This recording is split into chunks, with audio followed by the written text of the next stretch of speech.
pendant le dîner de mes 70 ans, mon fils m'a tendu un bol de nourriture pour chien devant 20 invités et a dit, c'est ce que mangent les parasites, vieux.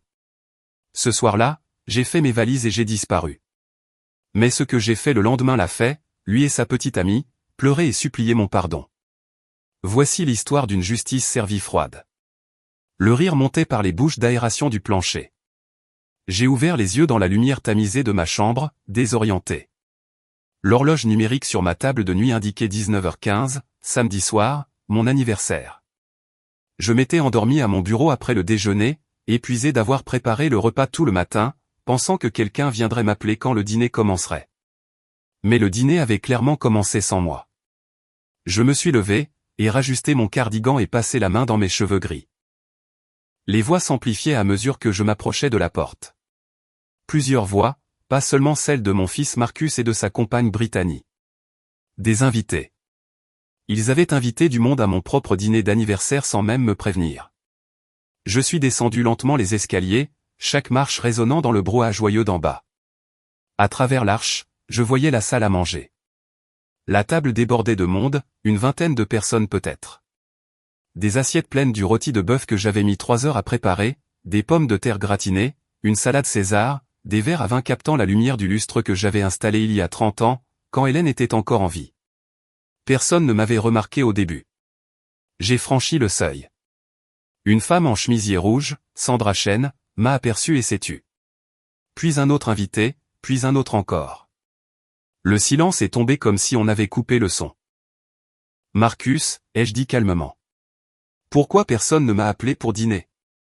Mon fils était assis à la tête de la table, ma place et Brittany à côté, sur la chaise d'Hélène. Il m'a regardé avec cette expression que je refusais de voir depuis des mois, du mépris. Brittany a gloussé, cachant sa bouche ornée du bracelet en diamant que je les avais aidés à payer Noël dernier. Marcus a repoussé sa chaise, le grincement mordant le parquet qu'Hélène et moi avions rénové en 1994.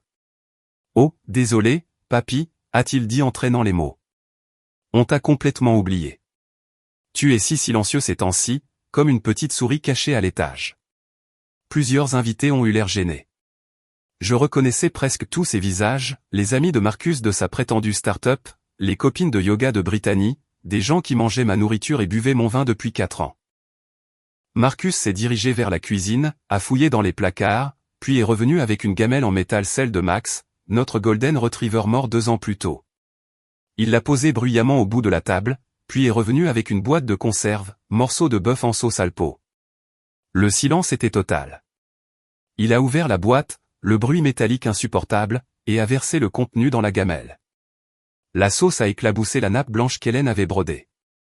Il m'a tendu le bol comme un serveur d'un grand restaurant. « Tiens, papy, ton dîner d'anniversaire. Puisque tu vis à nos crochets depuis 4 ans, que tu manges notre nourriture et habites dans notre maison, je me suis dit que tu devrais être habitué à manger comme un chien. » Notre maison, avait-il dit. La maison que j'avais achetée en 1982, remboursée en 2003, où je l'avais élevée seule après la mort d'Hélène d'un cancer du sein. Brittany riait à gorge déployée. « Oh mon Dieu, chérie, c'est parfait. » Elle a sorti son téléphone et filmé. « Regardez tous. Voici le père de Marcus, qui vit ici sans payer, qui profite de tout. Ce soir, on lui apprend la gratitude. » Plusieurs invités baissèrent les yeux. Je pris le bol des mains de mon fils sans brusquerie et le posai doucement sur le sol, près de la table d'appoint qu'on nous avait offerte à notre mariage. Je le regardais. Il attendait que je crie, que je me défende, que je m'excuse d'exister. Brittany filmait encore, impatiente. Quelque chose en moi ne se brisa pas, cela se solidifia. Froid, limpide, tranchant. Je me tournai, montai les escaliers, droit, sans un mot. Derrière moi, j'entendis Marcus, « Allez, tout le monde, on reprend ce merveilleux repas que j'ai payé. » Il n'avait rien payé. J'avais tout financé. Ancien comptable, je garde trace de tout. À chaque marche, je laissais derrière moi l'homme qui avait tout donné. En haut, j'étais un autre. J'entrai dans ma chambre, fermai la porte, verrouillée pour la première fois en 4 ans. En bas, la fête reprit. Il riait. Il pensait avoir gagné. Je m'assis à mon bureau, allumai mon ordinateur. Mes mains étaient stables. 4 ans, $13 000, un bol de croquettes. L'heure des comptes avait sonné. À l'aube, quand la maison fut silencieuse, je rassemblai 4 ans de relevés bancaires, factures, reçus. Je dressai un tableau, date, montant, dépenses, utilisateurs. Hypothèque, impôt foncier, facture, nourriture, tout. 0 contribution de Marcus. 0 de Brittany. Puis je vis les dépenses, console, Tesla, vêtements, voyages, restaurant. Tout sur ma carte. Tout sans autorisation. Pendant qu'il se régalait, je mangeais des soupes en conserve. À 6h47, j'avais fini. Total, 134 627 $. J'enregistrai le fichier sous Marcus Support 2020-2024.xlsx. À cette heure précise, j'appelais la banque, bonjour, TD Canada Trust, ici Kevin. Bonjour, je suis Robert Mitchell. Je veux retirer des utilisateurs autorisés de mon compte de carte de crédit. Bien sûr, monsieur Mitchell. Puis-je avoir votre numéro de compte? J'ai récité par cœur, répondu aux questions de sécurité, confirmé mon identité 3 fois. Je vois ici que Marcus Mitchell est utilisateur autorisé depuis 2006 et que Brittany Shen a été ajouté en 2021. Vous souhaitez les retirer tous les deux? Oui, immédiatement, s'il vous plaît. Je peux m'en charger tout de suite. Le changement sera effectif dans l'heure. Puis-je demander s'il y a une raison particulière? C'est une affaire de famille. J'ai besoin que ce soit fait aujourd'hui. Bien compris, monsieur. Je traite la demande maintenant. Un lien coupé. À 7h24, j'ai passé le deuxième appel. CIBC, autre carte, même scénario. Marcus et Brittany supprimés de ma Mastercard. À 7h41, j'ai passé le troisième appel. Tous deux avaient des cartes de débit liées à mon compte chèque, un accès que j'avais configuré 2 ans plus tôt lorsque Marcus avait affirmé en avoir besoin pour les urgences domestiques. Je les ai retirés, changé mon code PIN, mis à jour mon mot de passe bancaire en ligne pour quelque chose qu'il ne devinerait jamais. Dogfood 2024, pour confirmer. Le représentant a dit, vous supprimez les 2 utilisateurs autorisés et changez tous les codes d'accès. Correct. Et je veux des alertes de fraude, SMS et email, pour toute tentative d'accès. Je configure cela immédiatement, monsieur Mitchell. À 8h, j'avais rompu tout lien financier. Il vivait toujours chez moi, mais il ne pouvait plus dépenser mon argent. Je me suis levé et suis allé à mon placard. Sur l'étagère du haut, j'ai pris une valise bleu marine que je n'avais pas utilisée depuis notre 40e anniversaire, Hélène et moi, à Montréal. J'ai fait ma valise méthodiquement, une semaine de vêtements, des articles de toilette, mon ordinateur portable et son chargeur, un dossier contenant le titre de propriété, le testament, les papiers d'assurance et le tableau Excel que je venais de créer. Je me suis déplacé en silence. Ma chambre se trouvait au-dessus du garage, la plus éloignée de la chambre principale où il dormait encore, engourdi par le vin d'hier soir et mon rôti de bœuf. À 8h30, je suis descendu l'escalier pour la 2e fois en 12 heures. La salle à manger avait été nettoyée, au moins, ils avaient fait ça. La cuisine contenait encore des assiettes sales empilées dans l'évier, mais la table était dégagée. La gamelle de Max avait disparu, probablement jetée, comme si le souvenir de notre chien ne comptait plus. J'ai pris une feuille de papier et écrit, d'une écriture nette d'ancien comptable, parti rendre visite à de vieux amis du cabinet, de retour dans quelques jours. Je n'ai pas précisé lesquels, je n'avais plus beaucoup d'amis proches à Calgary. La plupart étaient partis à la retraite, déménagés ou décédés, comme Hélène, mais Marcus l'ignorait. Qu'il se pose des questions. J'ai posé le mot sur le comptoir, calé sous une tasse à café, et pris ma valise. La maison était silencieuse tandis que je marchais vers la porte d'entrée. Aucun grincement au-dessus, aucune voix, aucun signe qu'ils remarqueraient mon départ avant d'essayer d'acheter leur café du matin chez Tim Hortons avec ma carte. Je suis sorti dans la froide matinée de novembre. Le givre recouvrait la pelouse. Le soleil commençait à se lever sur les rocheuses à l'ouest, peignant le ciel d'orange et de rose. Ma Honda Accord m'attendait dans l'allée, là où je l'avais garée la veille, à une époque où je supportais encore d'être traité de profiteur dans ma propre maison. J'ai chargé la valise dans le coffre, me suis installé derrière le volant et ai reculé lentement. Personne ne regardait depuis les fenêtres.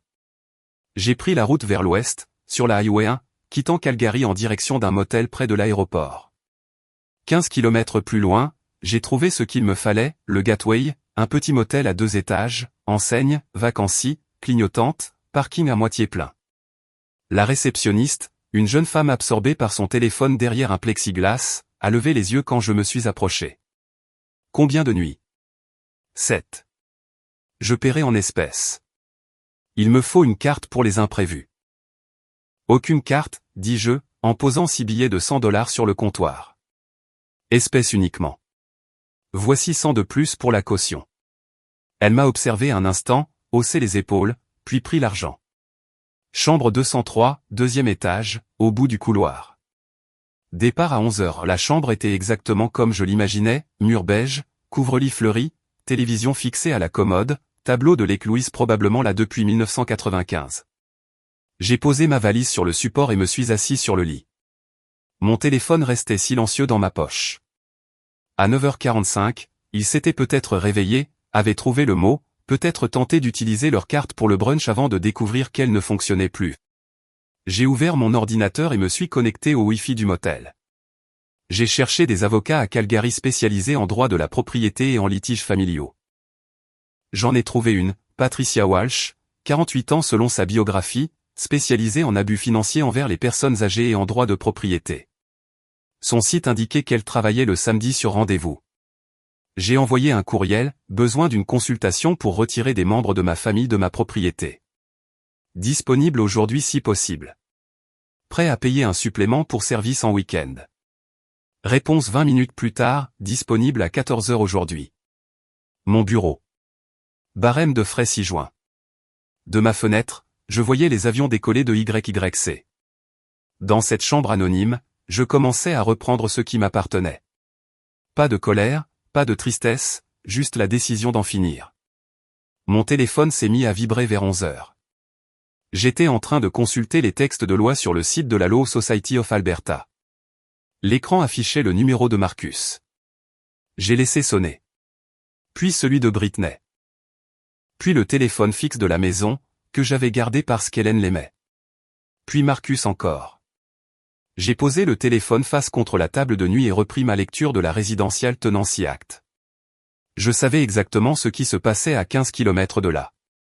Marcus devait être dans un magasin, sans doute un Best Buy, fidèle à son habitude d'acheter des gadgets inutiles. Il aurait choisi le dernier casque de jeu ou un système de réalité virtuelle, la caissière scannerait, Marcus passerait ma carte avec cette désinvolture qu'il avait perfectionnée en 4 ans. Bip. Refusé. Il réessayerait, plus fort, comme si la volonté pouvait vaincre la logique bancaire. Même résultat. Les clients derrière lui s'impatienteraient, la caissière lui proposerait une autre carte. Il sortirait la deuxième, la Mastercard. Même refus. La réalisation viendrait lentement, puis d'un coup. Britney vivrait sa propre scène, sans doute chez Lululemon, son panier rempli de leggings à $140 et de brassières à $80. Même scénario, terminal muet, visage rouge, caissière gênée lui suggérant de réessayer. Il s'appellerait, puis appellerait la banque, puis moi. Mon téléphone vibra encore. Nouvel appel. Nouvelle notification de message vocal. Vers 13h30, j'ai écouté les messages, 4 de Marcus, 2 de Britney. Le premier de Marcus, papa, rappelle-moi, il y a un problème avec les cartes. Le deuxième, 1 heure plus tard, papa, ce n'est pas drôle, elle ne marche pas, que se passe-t-il? Le troisième, début d'après-midi, où es-tu? Ton mot dit quelques jours, mais tu dois me rappeler tout de suite. On a des factures à payer. Le quatrième, ton changé, écoute, je ne sais pas ce que tu crois faire, mais tu ne peux pas simplement nous couper comme ça. On avait un accord. Rappelle-moi. Accord? Il n'y avait jamais eu d'accord. Il n'y avait que moi, assez idiot pour croire que la générosité engendrerait le respect. Britney n'a laissé aucun mot, seulement 2 appels interrompus après le bip, avec la voix furieuse de Marcus qu'on entendait en fond. Je les ai tous supprimés. Le cabinet de Patricia Walsh se trouvait au centre-ville, 8e étage d'un immeuble près de la Bow River. Je suis arrivé 15 minutes en avance, ai mis des pièces dans l'horodateur et pris l'ascenseur. Salle d'attente au mobilier moderne, art abstrait, réceptionniste d'allure étudiante derrière un comptoir incurvé. Monsieur Mitchell? J'ai hoché la tête. Madame Walsh va vous recevoir. 3 minutes plus tard, une femme est sortie, grande, une mèche grise dans les cheveux sombres attachés, tailleur pantalon, allure assurée. Monsieur Mitchell, Patricia Walsh. Entrez donc. Son bureau, plus grand que prévu, donnait sur la rivière. Elle m'a invité à m'asseoir, à tirer un bloc-notes vers elle. Racontez-moi la situation. Commencez où vous voulez. J'étais prêt, les faits, pas les émotions, la chronologie, pas les reproches. Mon fils et sa petite amie vivent chez moi depuis 4 ans. Aucun bail écrit, aucun loyer, aucun accord formel. Hier, c'était mon 70e anniversaire. Un incident m'a convaincu que cet arrangement devait cesser immédiatement. Ce matin, je les ai retirés de mes comptes bancaires et cartes de crédit. Maintenant, je veux les faire partir légalement. Walsh a noté d'une écriture rapide. Ils reçoivent leur courrier à cette adresse? Oui. Ils l'utilisent comme résidence principale? Oui. Et vous y vivez aussi? Je le faisais. Je suis parti ce matin. Je loge au motel le temps que tout se règle. Elle a levé les yeux. Donc vous avez abandonné la propriété? Je suis parti temporairement pour éviter la confrontation et établir des limites légales. Bonne réponse. Elle a pris une autre note. Des échanges écrits entre vous au sujet de leur départ? Non. Ils ignorent encore que je veux qu'ils partent définitivement. Ils croient que je rends visite à des amis pour quelques jours. Très bien. En droit albertain, ce que vous avez là, c'est une situation de licence d'occupation. Pas de bail, pas de loyer, donc pas de protection prévue par la Residential Tenancy Act. Vous avez le droit de révoquer leur droit d'occuper les lieux à tout moment. Elle a levé un doigt. Mais vous devez le faire correctement. Que signifie exactement, correctement? Un avis écrit remis d'une manière qui nous permet de prouver qu'ils l'ont bien reçu. Pour les licences, 14 jours, c'est la norme, plus que ce qu'exige la loi, mais cela montre la bonne foi si l'affaire finit au tribunal. Vous pensez que ça ira jusque-là? Elle haussa les épaules. La plupart des gens partent dès qu'ils reçoivent des documents officiels. La réalité s'impose, mais nous nous préparons au pire des cas, c'est-à-dire une procédure d'expulsion pour intrusion s'ils refusent de partir. Cela pourrait encore prendre 4 à 6 semaines. Comment je livre l'avis? Je le rédige. Nous l'envoyons par courrier recommandé, et je ferai aussi appel à un huissier pour le remettre en main propre. Ils ne pourront pas prétendre ne jamais l'avoir reçu. Je sortis le dossier, relevé bancaire, facture de carte de crédit, tableau récapitulatif. J'ai la preuve de mon soutien financier, $13 000 sur 4 ans, plus $18 000 de dépenses non autorisées. Walsh jeta un œil aux papiers sans les prendre. Sans rapport avec la révocation elle-même. La maison est à vous, c'est tout ce qui compte. Mais gardez ces documents, s'ils endommagent quoi que ce soit en partant, vous pourriez avoir besoin de preuves de leur situation financière pour une demande d'indemnisation. Ils vont casser des choses. Alors documentez tout, photos maintenant, photos après leur départ, devis de réparation. La loi de l'Alberta permet aux propriétaires de réclamer des dommages.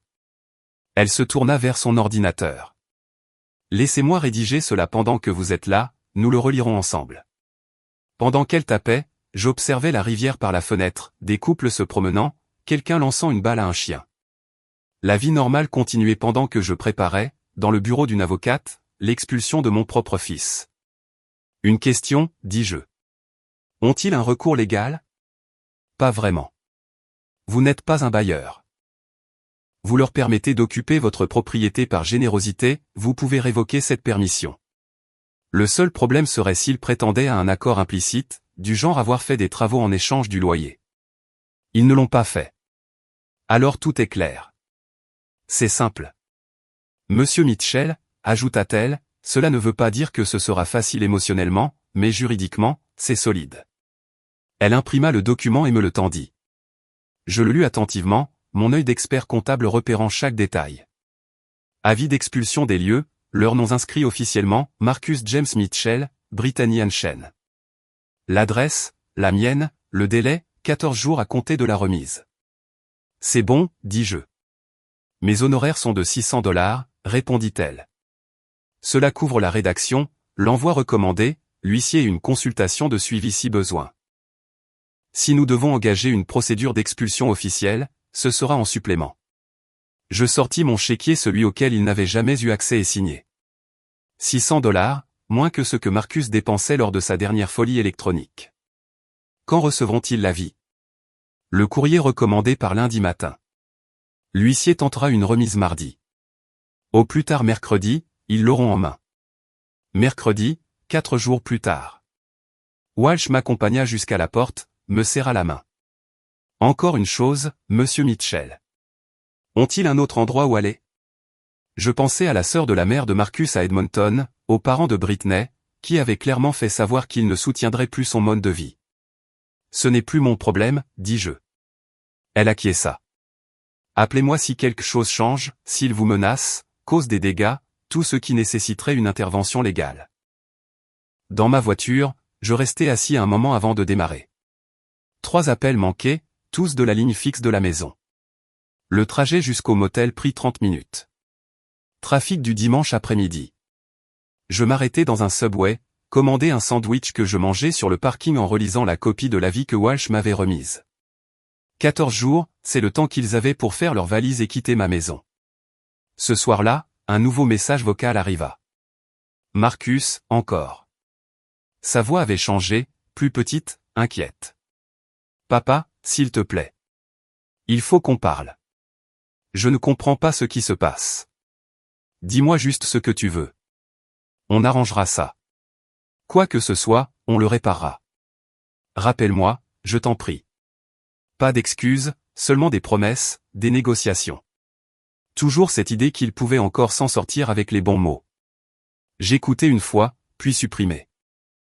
4 jours au motel suffisaient, assez pour 2 rendez-vous avec Walsh, assez pour laisser partir le courrier recommandé, assez pour que Marcus et Britney mijotent dans leur panique.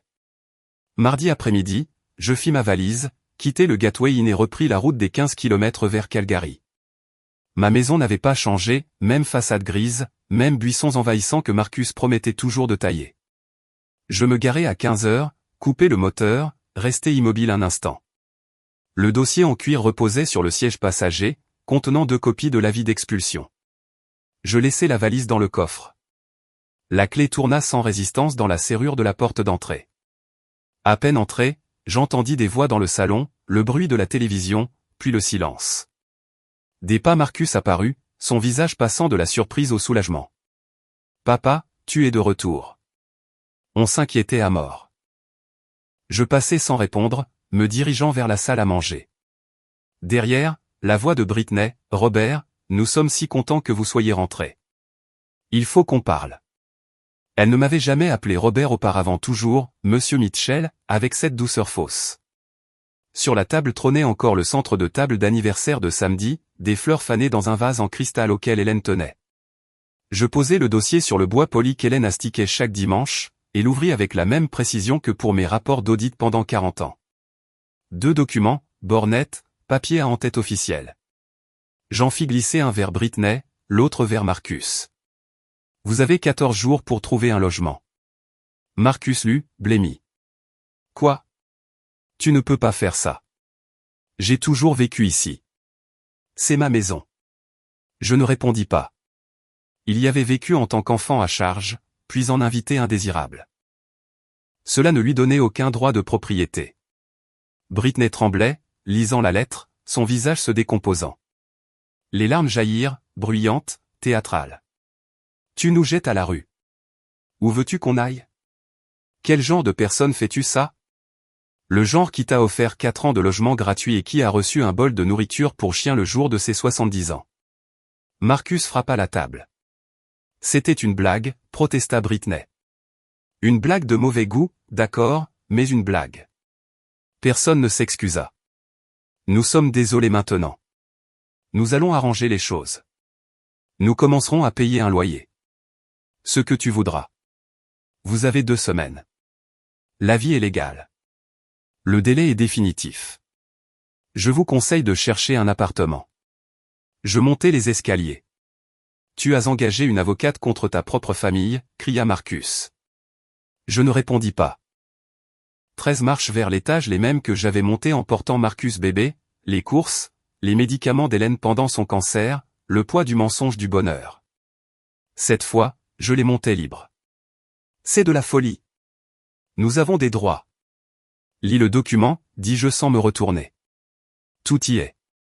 S'il te plaît, écoute-nous une minute, supplia Britney. J'atteignis ma chambre, fermai la porte, tournai la clé. À travers le bois, leur voix continuait, la colère de Marcus, la détresse jouée de Britney. Je m'assis à mon bureau, ouvris mon ordinateur. Le calendrier affichait le 26 novembre, entouré en rouge 14 jours après la remise de l'avis.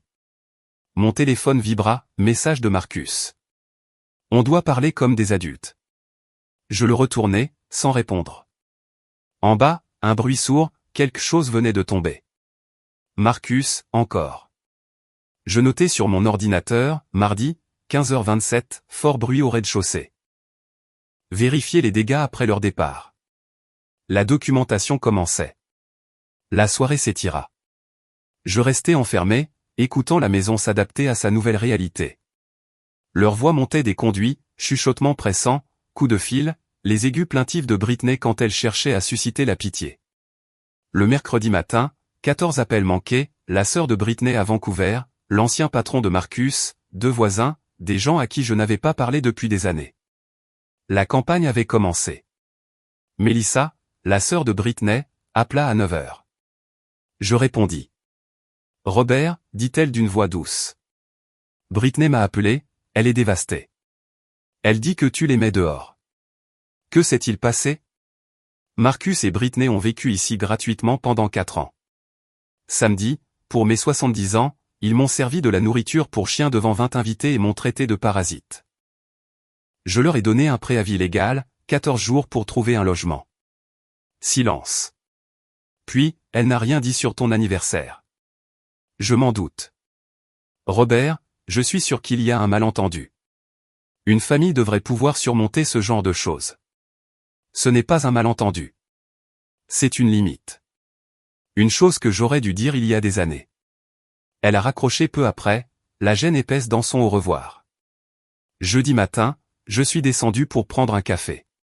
Marcus était dans la cuisine, adossé au comptoir pendant que je mesurais le café moulu. 2 cuillères, la même routine depuis 40 ans. Il faut qu'on parle, dit-il. J'appuyais sur le bouton de la cafetière. J'écoute. J'ai parlé à un avocat. Elle m'a dit que les accords oraux sont juridiquement contraignants en Alberta. Nous avions un accord selon lequel nous pouvions vivre ici de manière permanente. Nous allons revendiquer cela. Je me tournai vers lui. Alors engage cet avocat et dépose ta plainte. Mon avocate est préparée à cette éventualité. Tu n'as pas, j'ai 4 ans de relevé bancaire prouvant que j'ai financé entièrement ton mode de vie pendant que tu ne contribuais à rien. Je suis comptable, Marcus. Je documente tout. Le tableau montre 13 000 $ de soutien plus 18 000 de dépenses non autorisées sur mes cartes de crédit faites par toi et Britney sans permission. Ton avocate verra tout cela lors de la découverte. Sa confiance se fissura. Il bluffait. C'est ridicule, marmonna-t-il avant de quitter la cuisine sans un mot de plus. L'après-midi, un petit coup frappé à la porte de ma chambre, pas celui, agressif, de Marcus. C'était celui de Britney.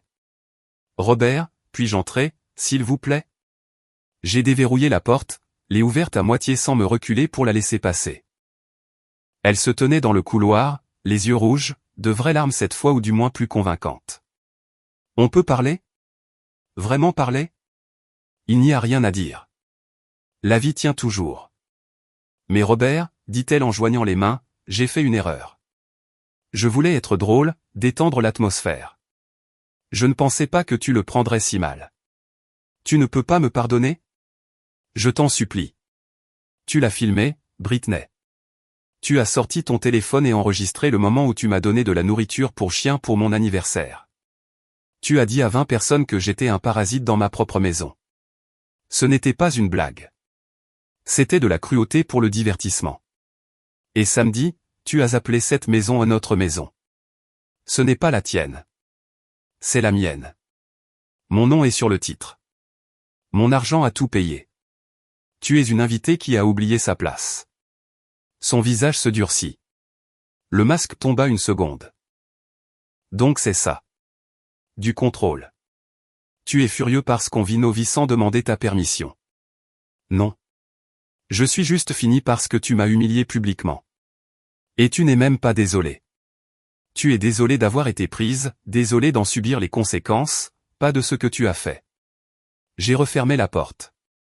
J'ai entendu ses pas s'éloigner dans le couloir, plus rapides, plus coléreux. Vendredi, je les ai entendus se disputer à travers les murs. La voix de Marcus, ça ne marche pas.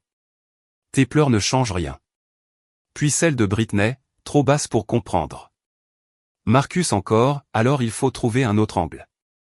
J'ai noté, vendredi soir. Discussion entendue sur un autre angle.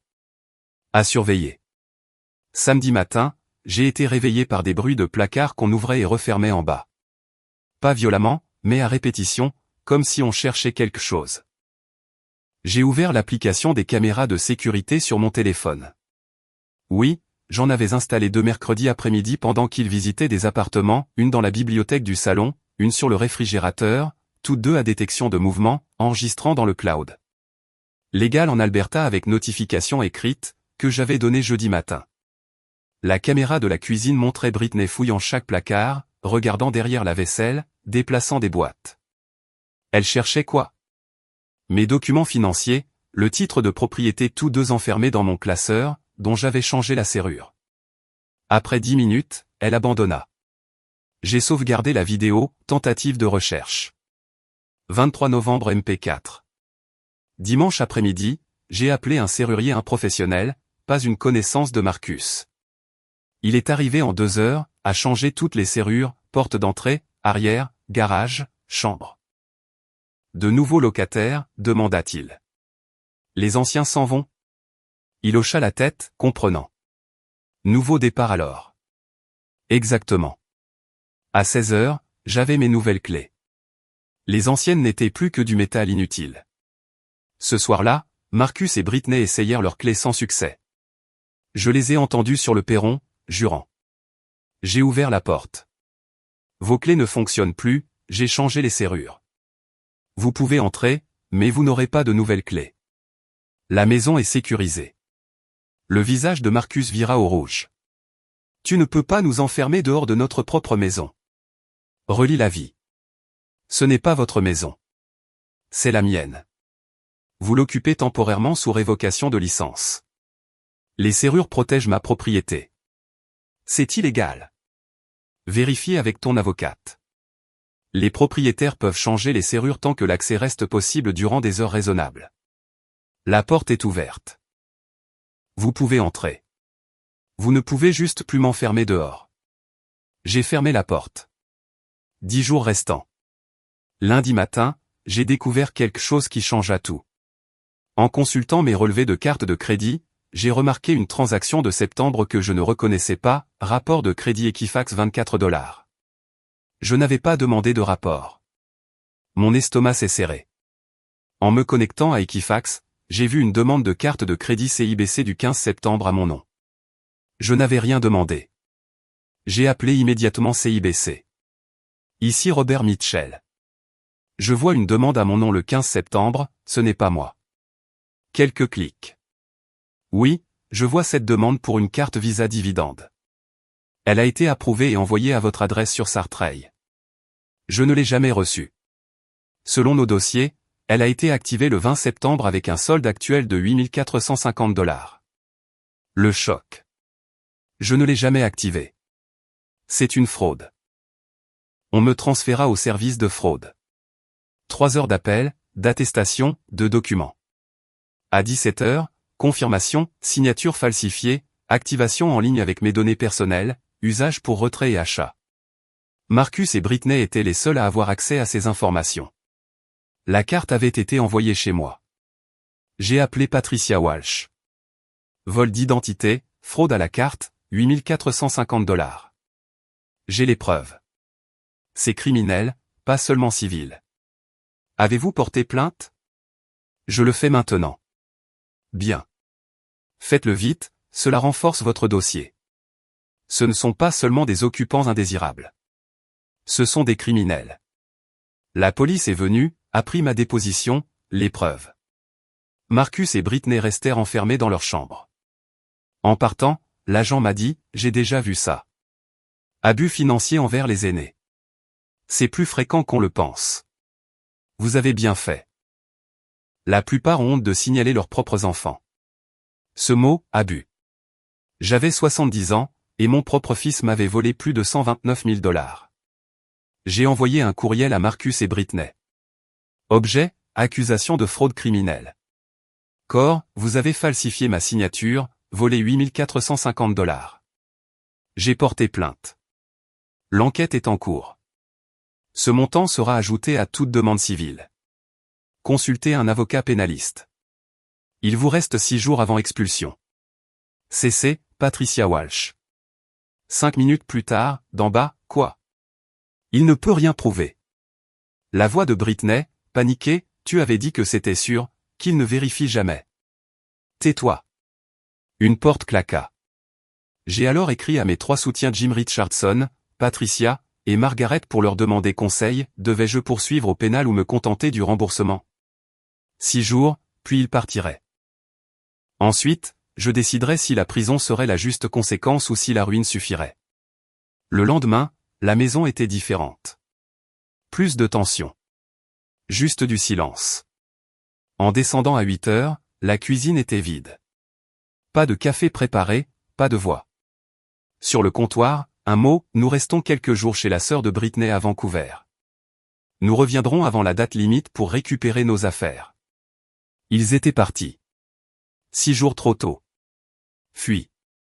J'ai traversé la maison lentement, salon, leurs couvertures sur le canapé, salle à manger, leurs papiers éparpillés, chambre, vêtements partout, lit défait.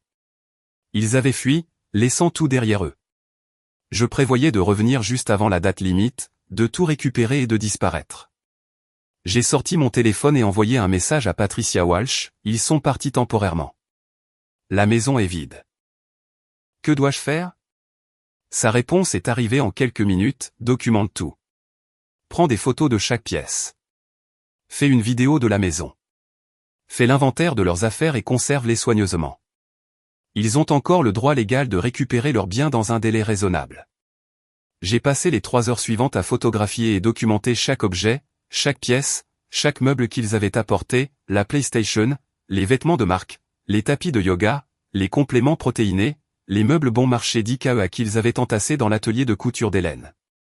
Tout a été documenté, daté, répertorié. Ce soir-là, Jim Richardson m'a appelé. Je lui avais écrit au sujet de la fraude découverte. Robert, j'ai réfléchi à ce que tu m'as dit.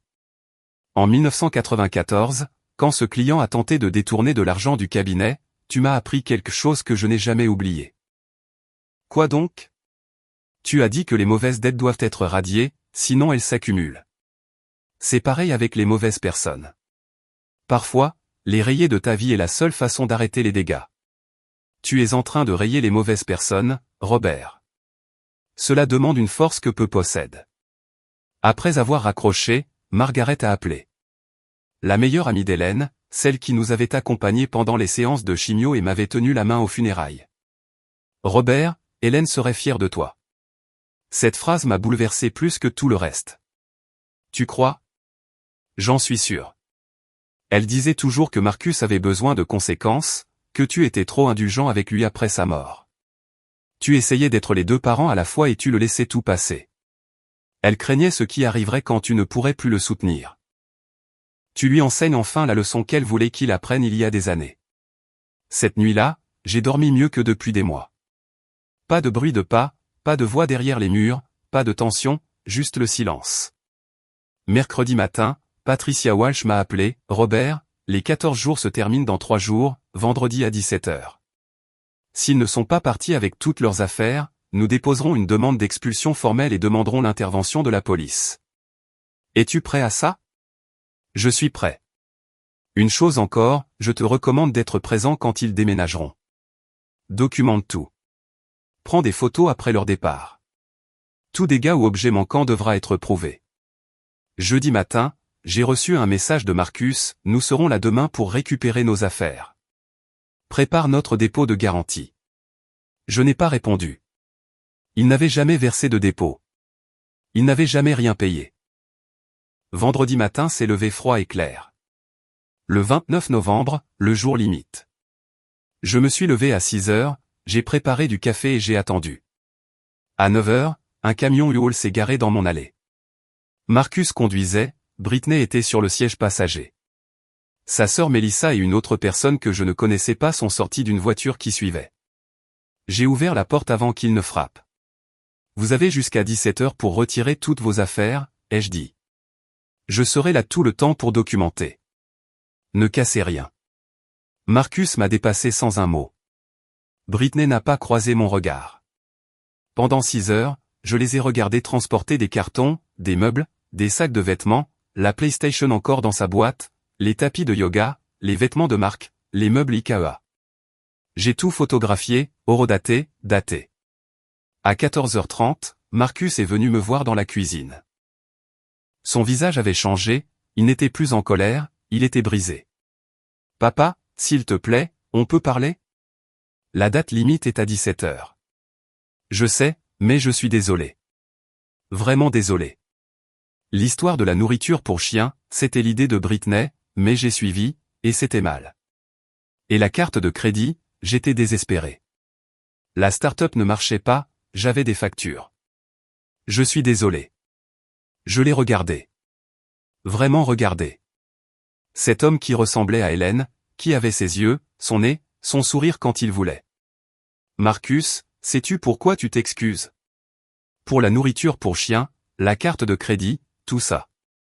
Non, tu t'excuses parce que tu fais face à des conséquences. Tu t'excuses parce que tu es expulsé.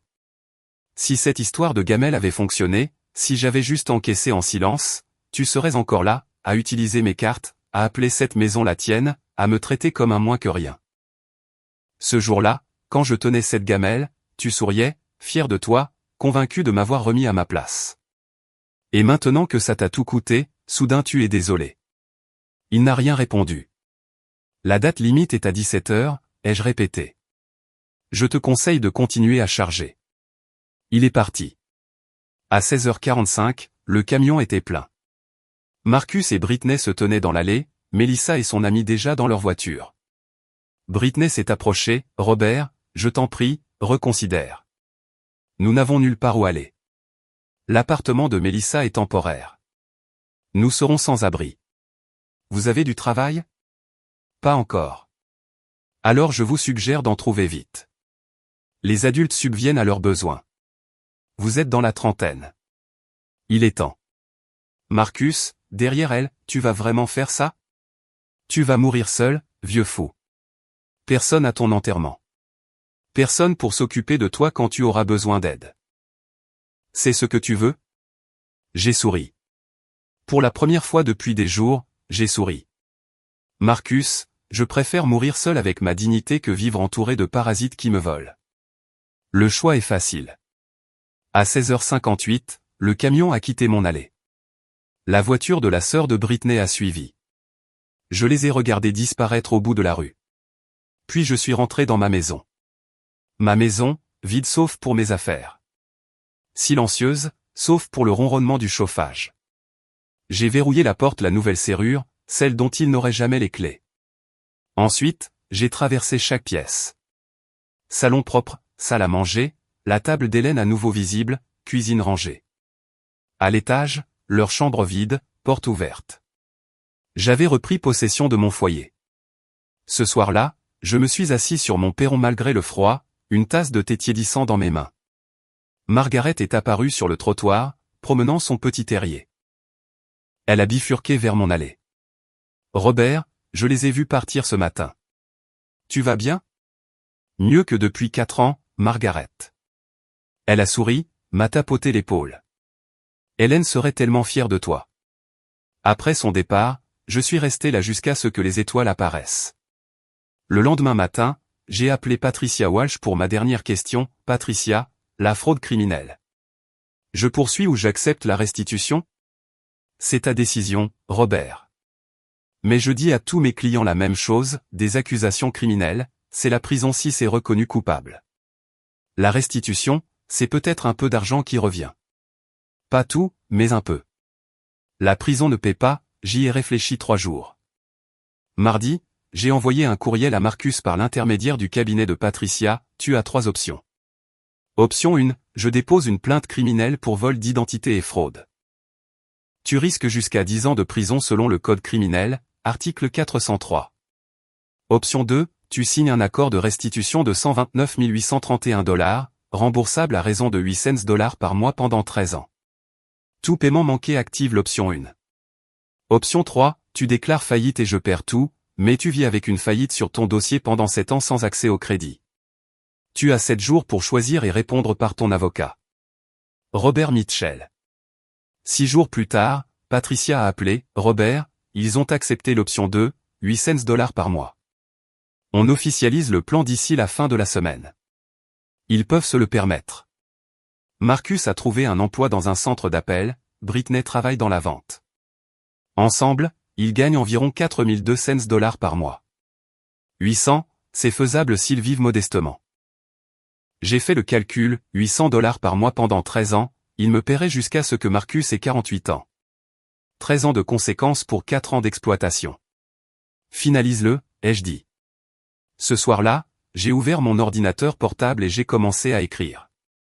Pas un tableau Excel cette fois, un document, leçons apprises se protéger contre les abus financiers familiaux. J'ai écrit pendant 3 heures. Tout ce que j'avais appris. Tout ce que j'aurais voulu faire différemment. Des conseils pratiques pour d'autres aînés dans ma situation. Les points essentiels, ne jamais donner accès à ses comptes bancaires à des enfants adultes, même pour des urgences, ne jamais ajouter quelqu'un comme utilisateur autorisé sur une carte de crédit sans limite de dépenses, toujours tout documenter en temps réel, fixer des limites dès les premiers signes de manque de respect, se rappeler que la gentillesse n'est pas une faiblesse, mais que permettre l'exploitation, c'est se trahir soi-même, créer une fiducie irrévocable si l'on possède des biens importants, retirer aux membres de la famille tout pouvoir financier s'ils se révèlent indignes de confiance, les poursuites ne sont pas de la vengeance, mais de la protection, tu n'es pas responsable du succès de tes enfants adultes, ils le sont. La paix vaut plus que la présence de proches toxiques.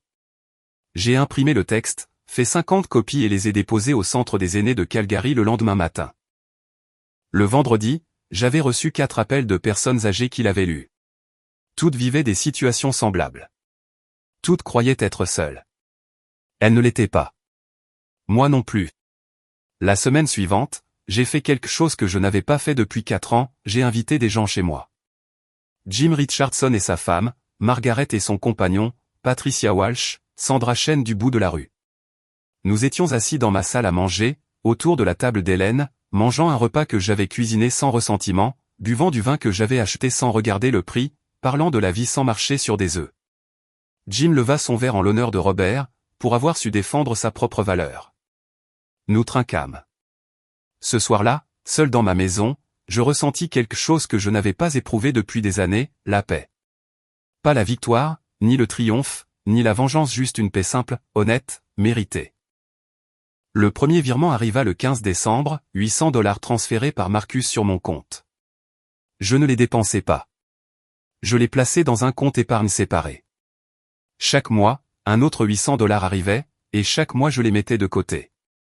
Peut-être qu'un jour, j'en ferai quelque chose de significatif, une bourse au nom d'Hélène, un don à la recherche contre le cancer, quelque chose qui transformerait leur vol en bien.